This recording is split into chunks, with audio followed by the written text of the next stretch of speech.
Achoo. Dustin, who had finally wormed his way out of his predicament with Dahlia, began sneezing the moment he got back to the Flame Dragon dojo. He wondered if someone was bad-mouthing him behind his back. "Sir." Right then, someone called out to him. Dustin looked up to see Abigail standing up from her seat, waving excitedly at him. It looked like she had been waiting for quite a while. "My apologies, I was caught up with something else earlier on, that's why I'm late." Dustin walked up to her with a smile on his face. "That's all right, I just got here too." Abigail wasn't bothered by it. "Oh, right, where's your father?"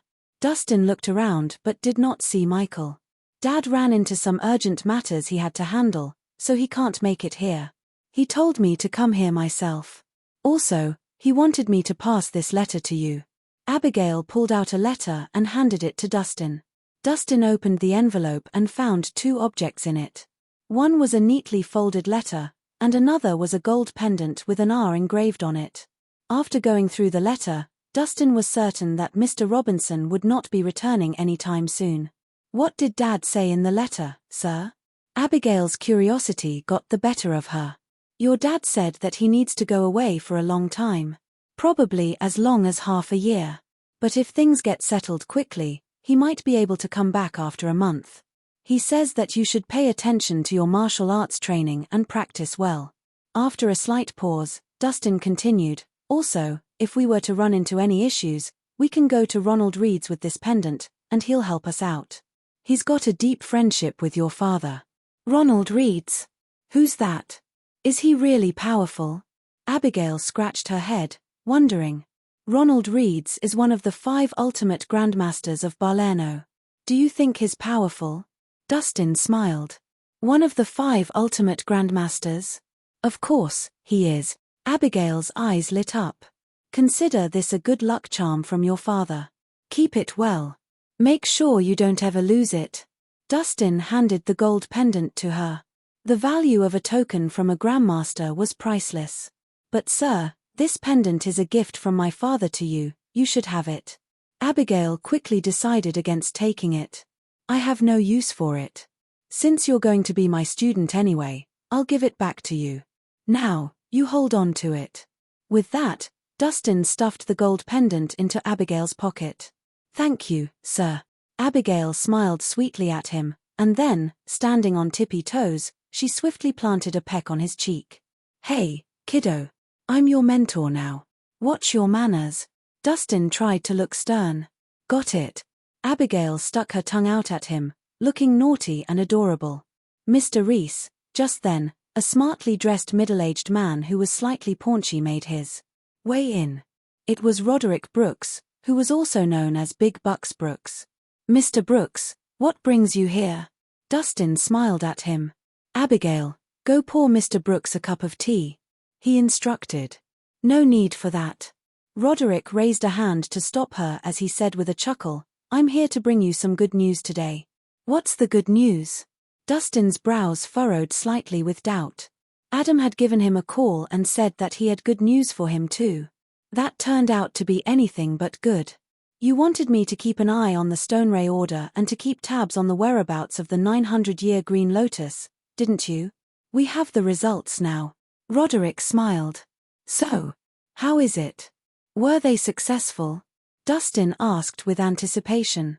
As he had no use for the Green Lotus due to its age previously, he hadn't bought it back then.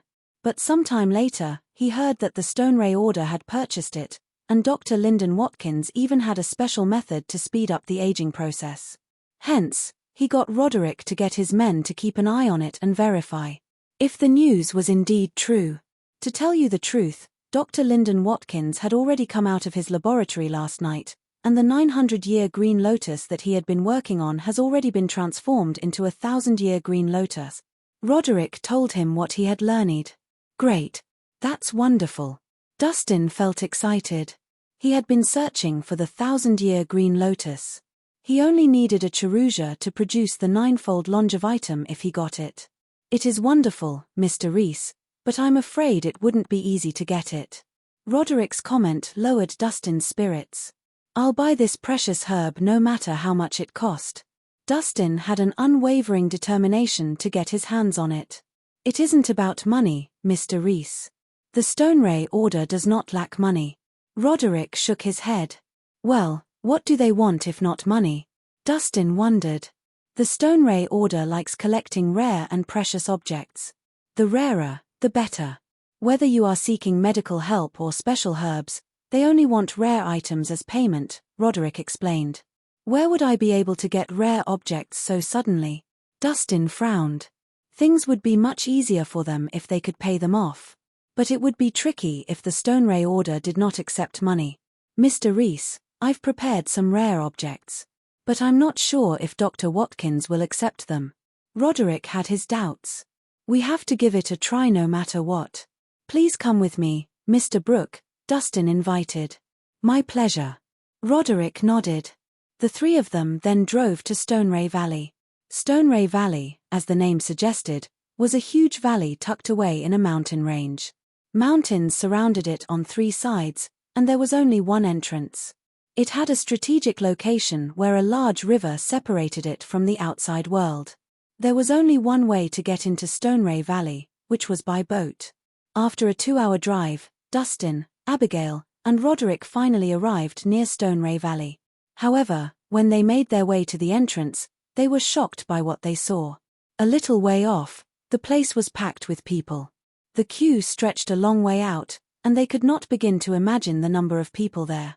Mr. Brooks, is Stonerae Valley usually so crowded? Dustin was shocked by the sight before him.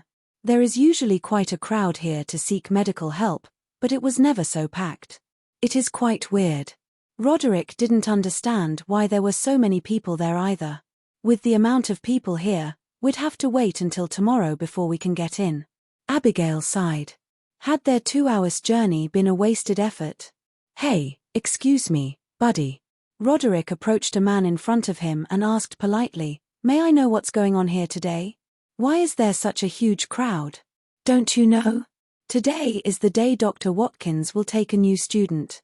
Whoever passes his examination and gets first place will be accepted into Stonerae Order and granted a wish, the man informed them. A wish? Roderick turned to look at Dustin. What do you think, Mr. Rhys? Of course, we can't miss out on such a great deal. Dustin smiled. It'd be perfect if they could get the 1,000-year green lotus without having to give anything in return. But sir, look at the line. How long are we going to have to stand in line for? Abigail crouched on the ground, resting her chin on her palms with a look of defeat. Who said anything about standing in line? Watch and learn. Dustin walked up to the few people at the front of the line and whispered something in their ears. Once they reached a deal, he returned and said, all right, that's settled. They've agreed to swap places with us. Go on over. Swap places? Abigail was stunned. They're at the front of the line. Why would they agree to do that? Why not?